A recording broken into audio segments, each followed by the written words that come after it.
Olá pessoal, no vídeo de hoje a gente vai falar sobre processos de propagação de calor. Esses processos eles são basicamente três: a condução, a convecção e a irradiação. Vamos lá, começando pela condução. Considera aqui, representado por esse retângulo, uma barra de metal. Essa seta vermelha representa uma fonte de calor. Nessa extremidade a gente tem uma temperatura TA, por exemplo. Aqui nessa extremidade a gente tem uma temperatura TB. De acordo com o meu esquema, a temperatura aqui, onde tem a fonte de calor, ela vai ser mais alta do que essa temperatura aqui, onde não tem fonte de calor. O que é que vai acontecer? Esse calor fornecido por essa fonte, ele vai agitar as partículas dessa região da barra e conforme elas se agitam, elas vão colidindo umas com as outras. Cada colisão que elas dão umas com as outras, elas vão transferindo um pouco dessa energia, de forma que daqui a pouco essa energia que estava nessa região, ela começa a ser transferida para as outras regiões da barra, no sentido, claro que a gente já conhece, de propagação de calor, que vai sempre do ponto de temperatura maior para o ponto de temperatura menor. Nesse caso, o fluxo de calor vai da esquerda para a direita. Agora vamos dar uma definição formal do que é condução. Condução é o processo de propagação de calor no qual a energia térmica passa de partícula para partícula do meio. Ocorre predominantemente em sólidos, precisa de um meio material para acontecer, não pode ocorrer no vácuo. Isso é até lógico, né, pessoal? Porque vê bem, se eu preciso transferir calor de molécula em molécula, de partícula em partícula, até chegar em todas as regiões da barra, eu não tenho como fazer isso numa região de vácuo, porque no vácuo eu não tenho partícula. Então eu não tenho como proceder uma condução para transferir calor no vácuo.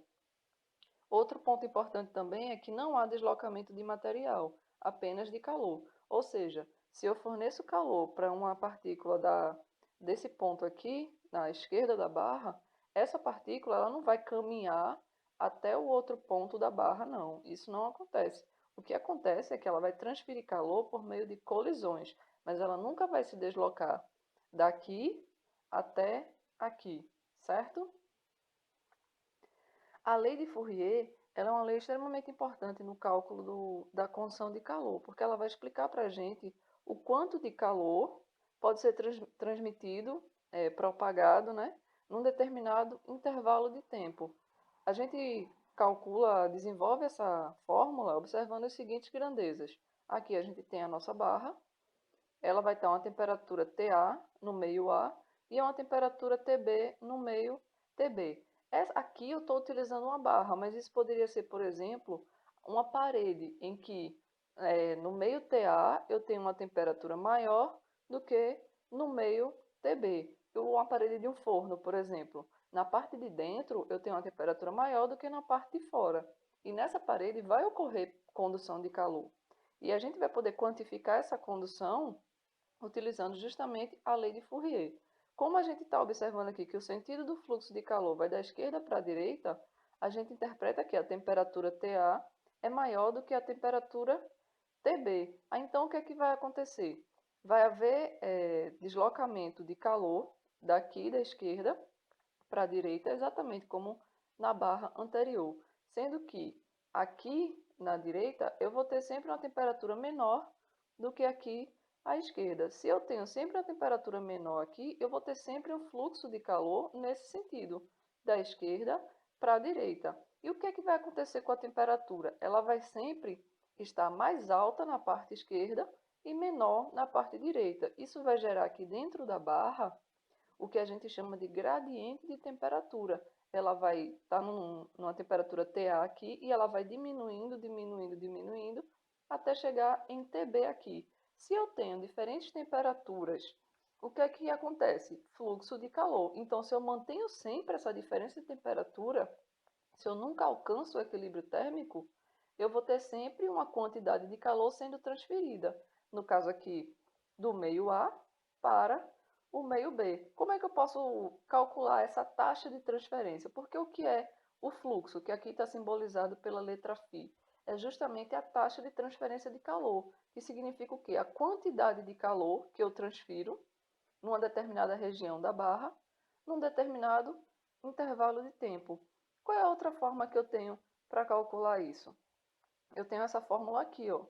K vezes A, que vem a ser a área da seção transversal da barra, no caso de uma parede seria a área da parede, vezes o módulo da diferença de temperatura dividido pelo comprimento. Aqui da barra na parede seria a espessura da parede. Certo, mas o que é cada uma dessas grandezas aqui? Vamos lá. O K, ele representa a condutividade térmica do material. O que é a condutividade térmica do material? É a quantidade de calor que ele consegue transferir, que ele consegue conduzir num determinado tempo para uma determinada área, numa determinada espessura. Então, quanto maior esse K, mais calor vai ser conduzido e maior vai ser o fluxo. O A é uma área de seção transversal que também, quanto maior for essa área, maior vai ser o fluxo. E o Δθ é o módulo, no caso aqui, módulo de Δθ, vai ser o módulo da diferença de temperatura entre os meios. Quanto maior esse módulo, maior o fluxo de calor. Isso significa que o fluxo de calor ele é diretamente proporcional à condutividade térmica, que é o A, que é o K, na verdade, perdão, a condutividade térmica é o K, ele é diretamente proporcional à área, ou seja, quanto maior o K ou a área, maior vai ser esse fluxo, e também é diretamente proporcional à diferença de temperatura, ou seja, quanto maior for a diferença de temperatura entre esses dois extremos, maior vai ser o fluxo de calor. O comprimento já é o contrário. Quanto maior esse comprimento, menor vai ser o fluxo de calor. Ou seja, fluxo e comprimento, no caso, comprimento numa barra ou espessura numa parede, eles são grandezas inversamente proporcionais. Quando uma cresce, a outra diminui. Tá bom, pessoal? Agora a gente vai ver o seguinte, ó. A unidade de fluxo. Qual é a unidade de fluxo de calor? Vai ser caloria por segundo. Eu posso ter, por exemplo, uma outra unidade, que seria joule por segundo. Porque, vê, caloria é uma unidade que a gente utiliza para quantificar energia, para falar de energia. Joule também. Então, poderia ser tanto caloria quanto joule. Aqui no estudo da condução térmica, geralmente a gente utiliza caloria, o que não nos impede, em alguns problemas, utilizar joule. Mas isso aí é para situações futuras, ok? Vê, aqui tem uma tabela com vários coeficientes de condutibilidade térmica para vários materiais. Observa aqui, o K, para o oxigênio, ele é pequeno, ó, ele é da ordem de 10 a menos 5, certo? E a prata, por exemplo, ele é da ordem de 10 a 0, né?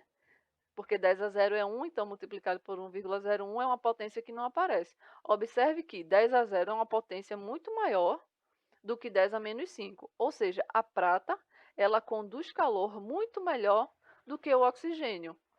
Já a gente pode fazer outras comparações aqui, por exemplo, o hidrogênio ele conduz melhor do que o ar e melhor do que o oxigênio. O gelo ele conduz pior do que os metais, o aço, alumínio, cobre, prata, chumbo e por aí vai. Observe que o ar ele é um mau condutor de calor, ou seja, ele é um bom isolante. Isso é informação extremamente importante, certo? O gelo, ele também é um bom isolante. É uma informação também interessante. Inclusive, os esquimós, eles constroem as casinhas dele, né, os iglus, com gelo.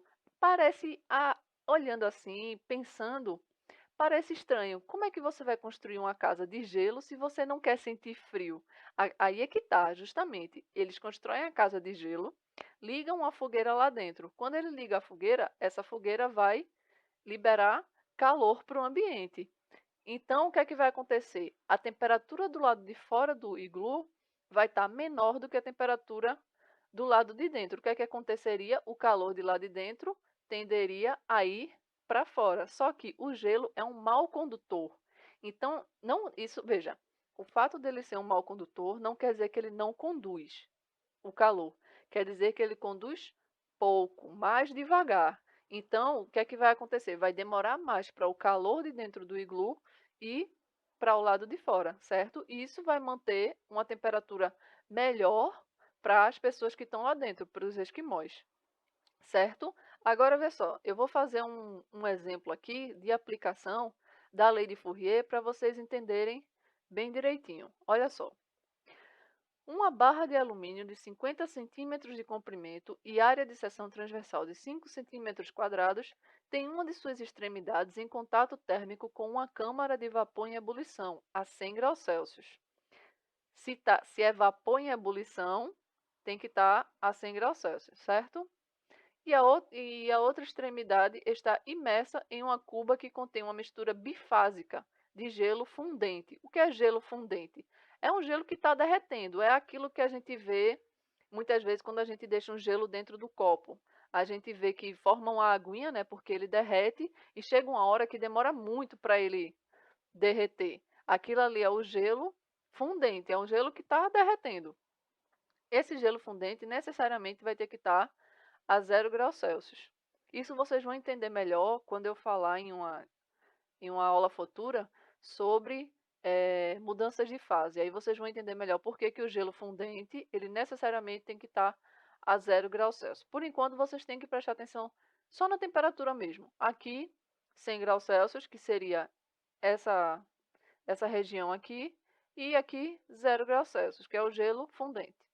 A pressão atmosférica no local é normal. Sabendo que a condutibilidade térmica do alumínio vale 0,5 caloria por segundo centímetro vezes grau Celsius, calcule a intensidade da corrente térmica através da barra, depois de estabelecido o regime permanente.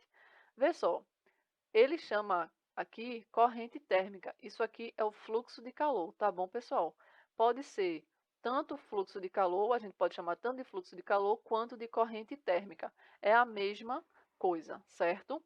Primeira coisa que a gente vai fazer é colher os dados da questão. O que é que ele disse? Ele disse que L, que é o comprimento da barra, é de 50 centímetros.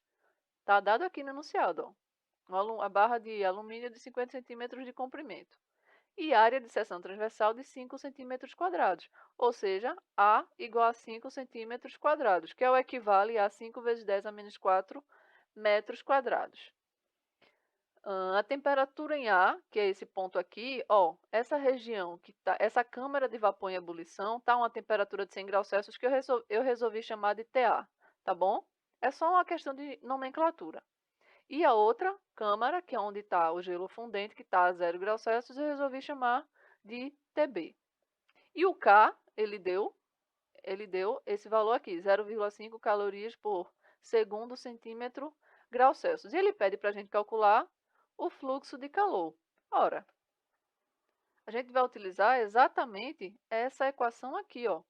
Ele deu tudo para a gente, deu o K, deu a área, deu o delta θ, porque se ele deu as duas temperaturas, eu tenho como calcular o delta θ, e deu o comprimento da barra. Então, vamos simplesmente aplicar todas as informações que ele deu nessa fórmula, beleza?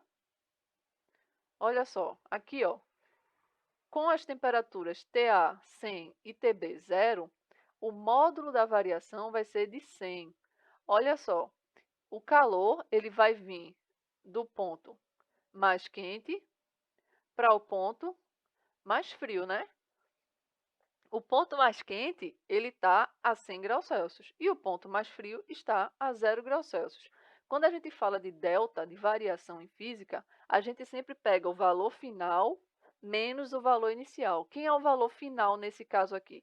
Se o calor ele está seguindo da esquerda para a direita, ele está indo do 100 para o zero, né? Em termos de temperatura. Quem é o valor final? É o zero. Quem é o valor inicial? É o 100. Ou seja, 0 menos 100 vai me dar um delta θ de menos 100. Só que para fazer o cálculo da lei de Fourier, eu não utilizo o menos 100. Eu utilizo o módulo dele, que no caso vai ser o próprio 100 graus Celsius. E o K, que ele deu 0,5 caloria por segundo centímetro graus Celsius. Aí eu tenho a minha lei de Fourier e eu vou aplicar todos os dados que ele deu, vou substituir na fórmula. 0,5 onde tem o K, 5 onde tem a área, 100 no Δθ e 50 no L. Observa aqui uma coisa extremamente importante, pessoal. Vê só.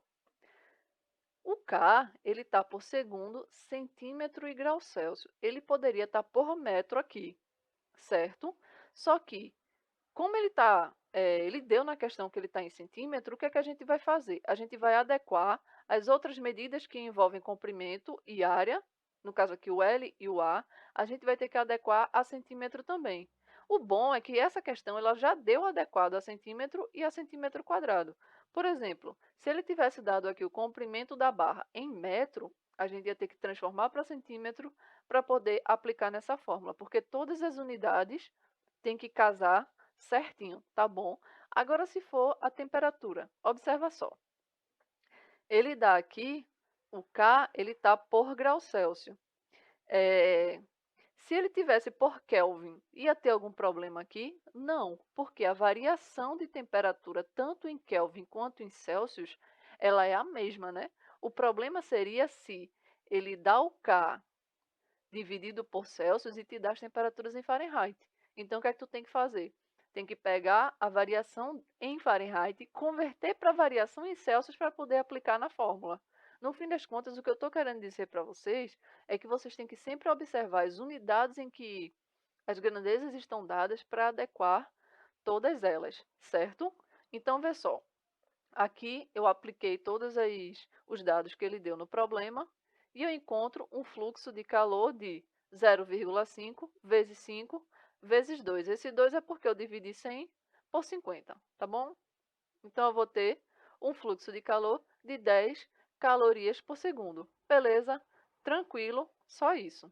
Certo?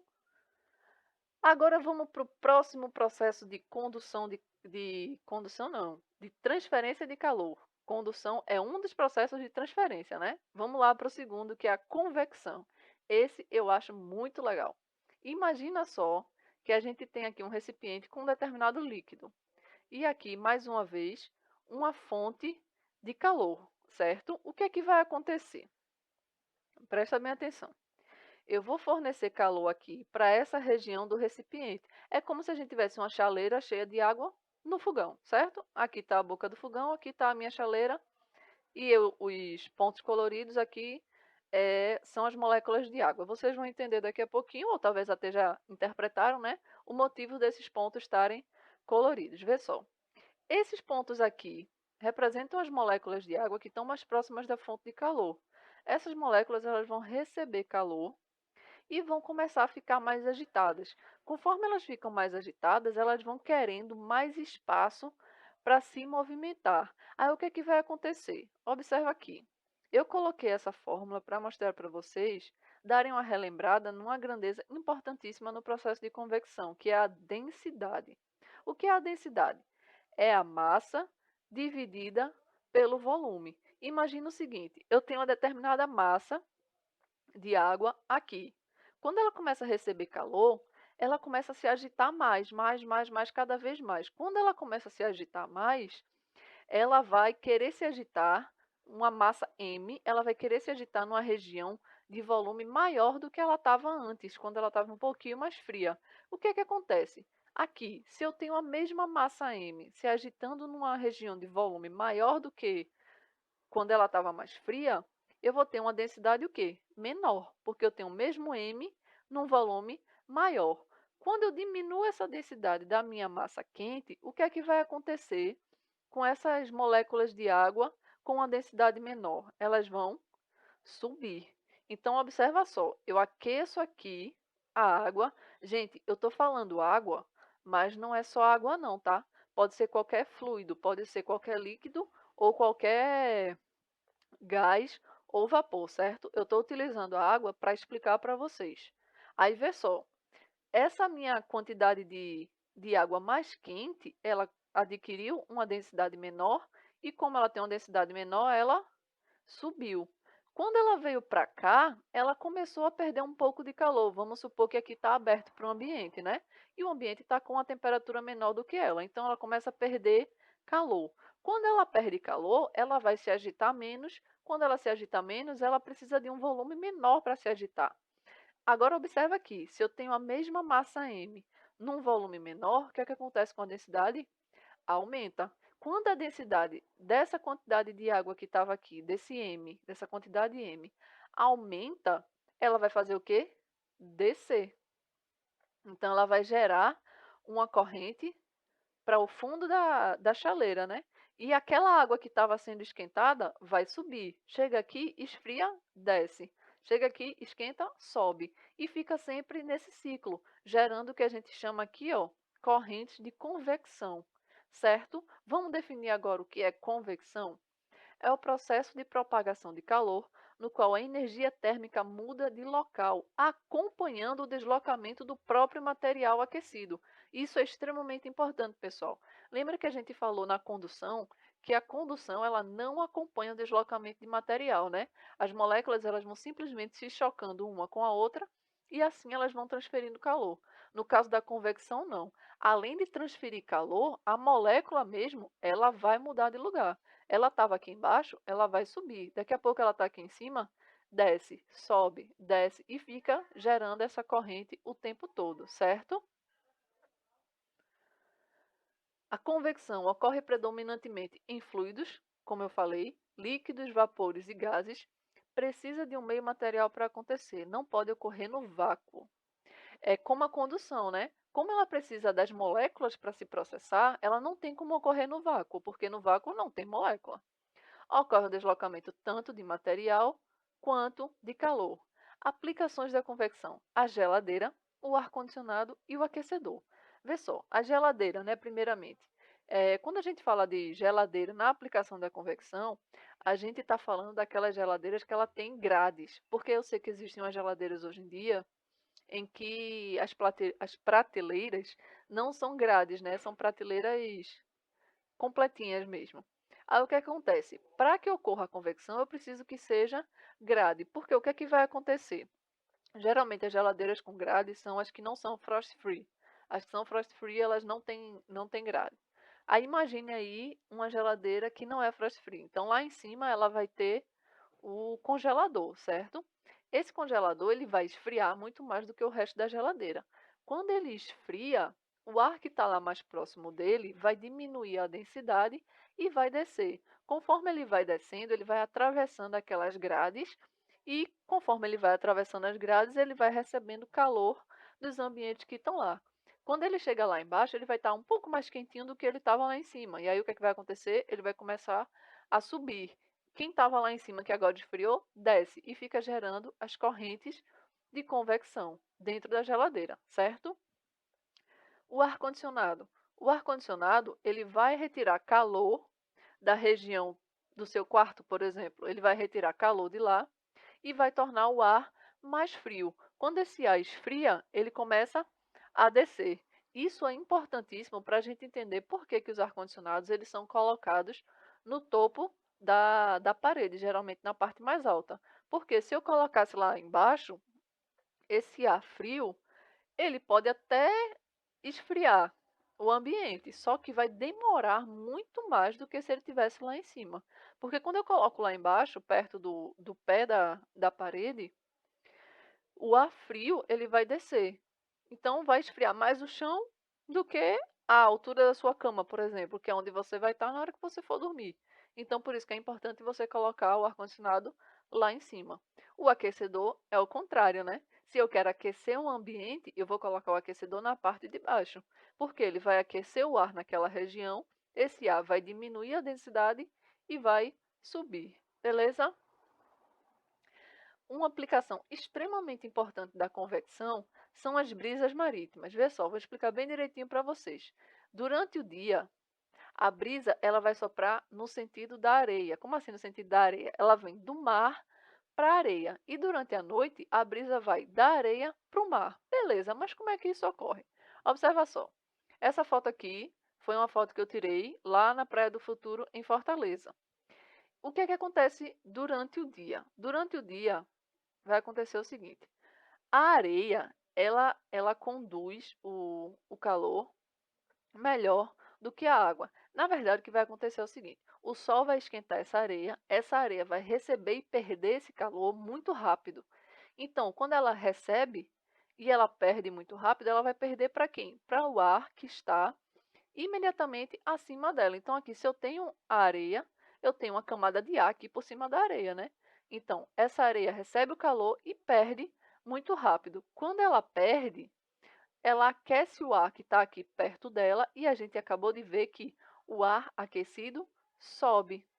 Então, vê só, esse ar que esquentou por causa da perda de calor pela areia, ele vai subir.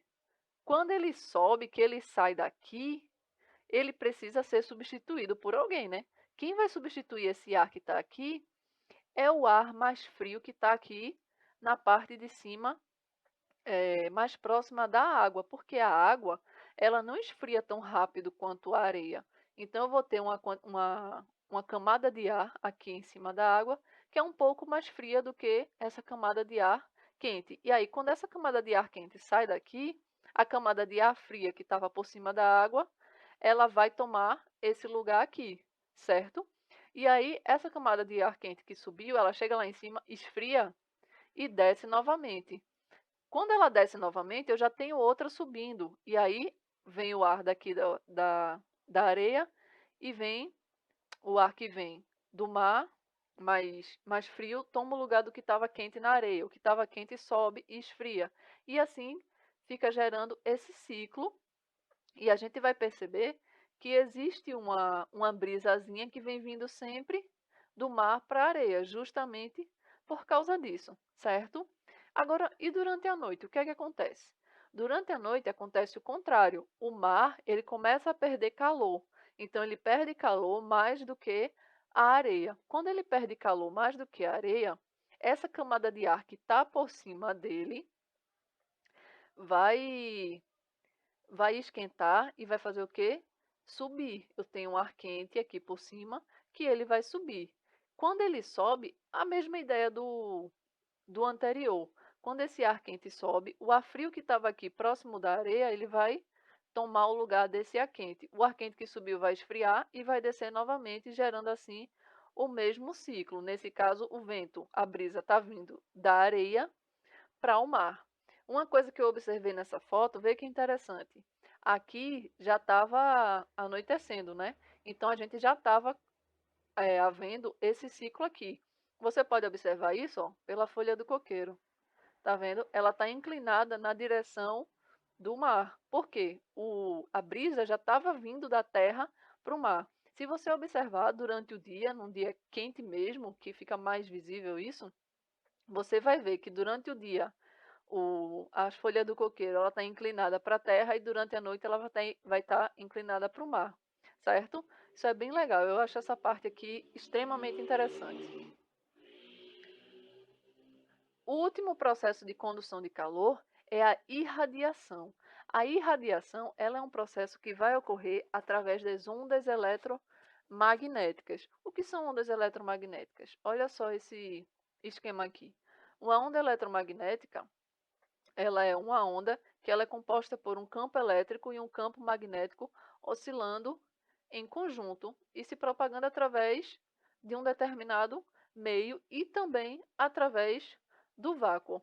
A irradiação é o processo de propagação de energia na forma de ondas eletromagnéticas. Ao serem absorvidas, essas ondas se transformam em energia térmica. Então, o calor vai ser transferido através dessas ondas. Em geral, a onda que mais a onda eletromagnética que mais traz calor são os raios infravermelhos. Eles também são conhecidos como ondas de calor.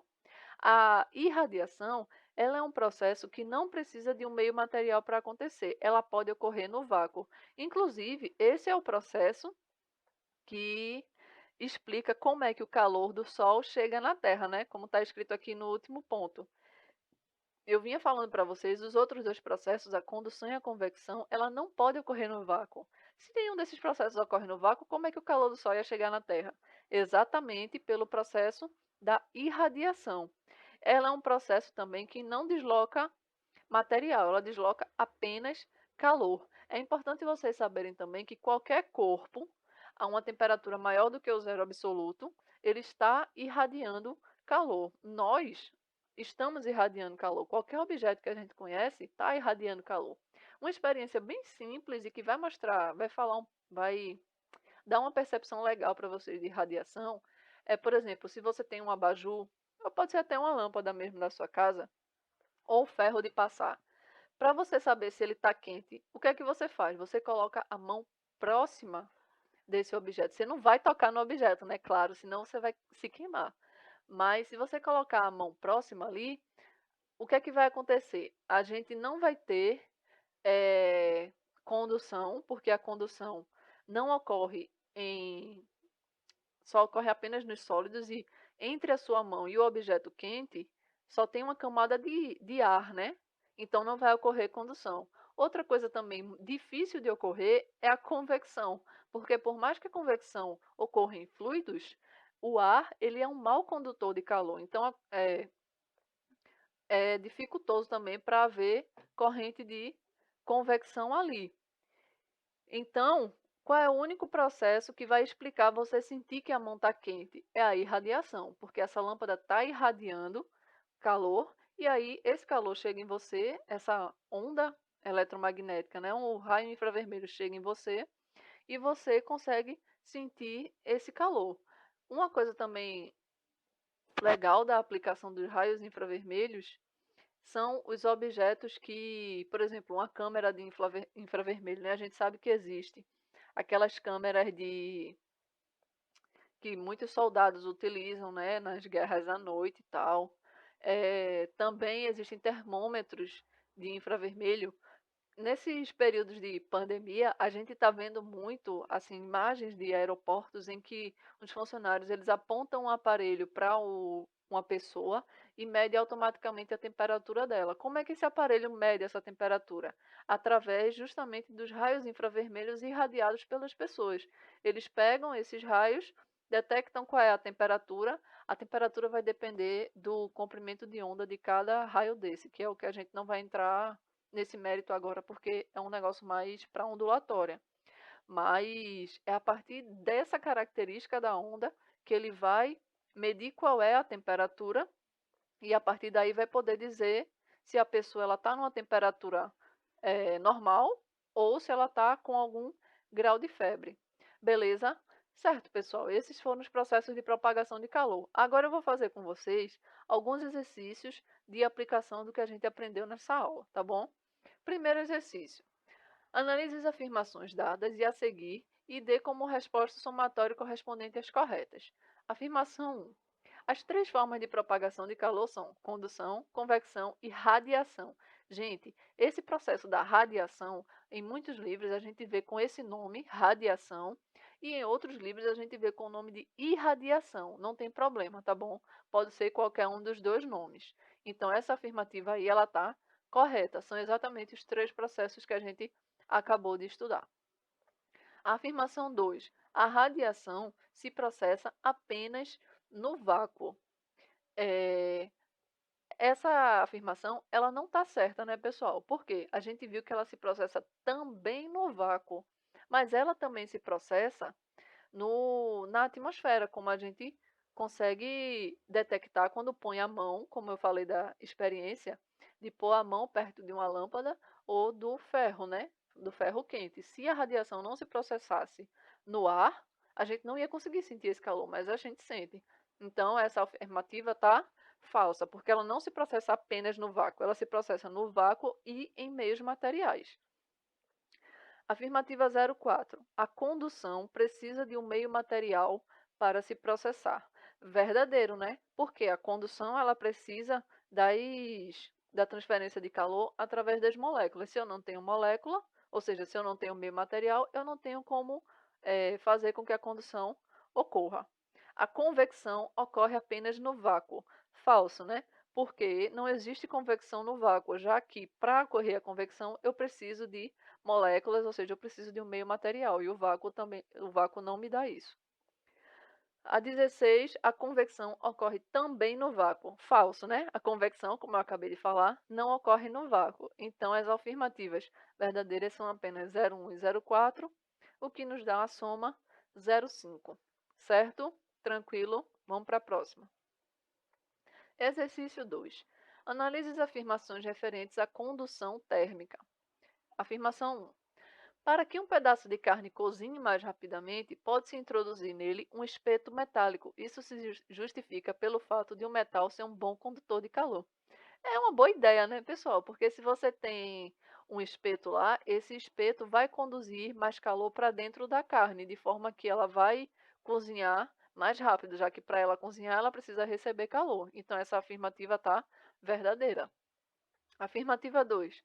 Os agasalhos de lã dificultam a perda de energia na forma de calor do corpo humano para o ambiente, devido ao fato de o ar aprisionado entre suas fibras ser um bom isolante térmico. Verdadeiro. Foi o que a gente viu na hora que eu mostrei aquela tabela de condutibilidade térmica, né? A gente viu que a condutibilidade do ar, ela é bem baixinha. Isso significa que ele é um mau condutor, ou seja, ele é um bom isolante. Ou seja, essa afirmativa aí está verdadeira. Terceiro, devido à condução térmica, uma barra de metal mantém-se a uma temperatura inferior a de uma barra de madeira colocada no mesmo ambiente. Falso, porque se as duas barras elas estão no mesmo ambiente, em determinado momento elas vão atingir o equilíbrio térmico, ou seja, elas vão se manter à mesma temperatura. Agora, Fernanda, por que quando eu pego na barra de ferro, de metal, eu sinto ela mais fria do que a barra de madeira, apesar de estarem à mesma temperatura? O que acontece é o seguinte: como o metal ele é um bom condutor, ele vai retirar calor da sua mão muito mais rápido. Então, o que você sente, a sensação de frio, é a sua mão perdendo calor para a barra. Já a madeira, ela é um bom isolante, ou seja, ela não vai retirar calor da sua mão com tanta rapidez. Por isso que você não sente ela tão fria quanto a barra. Ou seja, a gente analisou aqui e viu que as duas afirmações corretas são apenas 1 e 2. No caso, letra E, certo? Agora vamos para o terceiro quesito. Na cidade de São Paulo, em dias de muito frio, é possível observar o fenômeno conhecido como inversão térmica, que provoca um aumento considerável nos índices de poluição do ar. Tem-se a impressão de que os gases poluentes não conseguem subir para se dispersar. Nos dias quentes ocorre o oposto. Os gases poluentes sobem e são dispersados pelas correntes de ar. Esse processo de movimentação de massas gasosas a temperaturas diferentes ocorre devido a... Gente, esse processo de inversão térmica, ele é um processo extremamente interessante, que ocorre justamente o que está dizendo aí, né? Aquela massa de ar que está mais próxima do chão, mais próxima das pessoas, ela, num dia frio, ela vai estar fria. Se ela está fria, ela está com uma densidade alta. Com uma densidade alta, ela não consegue subir para se dispersar, ela vai se concentrar lá perto do chão. Já nos dias quentes, ela aumenta a densidade, aumenta a temperatura, diminuindo a densidade e assim ela sobe e se dispersa, certo? O que foi que a gente viu? Qual é o processo de propagação de calor que ocorre devido à diferença de densidades por causa da diferença de temperatura do meio? É justamente a convecção térmica, né, pessoal? Que vai gerar o que a gente chama de correntes de convecção. Certo? Muito bem, galera. Esse foi o nosso vídeo de hoje com a aula sobre processos de propagação de calor. Eu espero que vocês tenham gostado. Eu espero que vocês tenham entendido. Se vocês tiverem alguma dúvida, pode deixar nos comentários que, conforme as dúvidas forem aparecendo, eu vou responder para vocês. Beleza? É isso. Até o próximo vídeo. Tchau!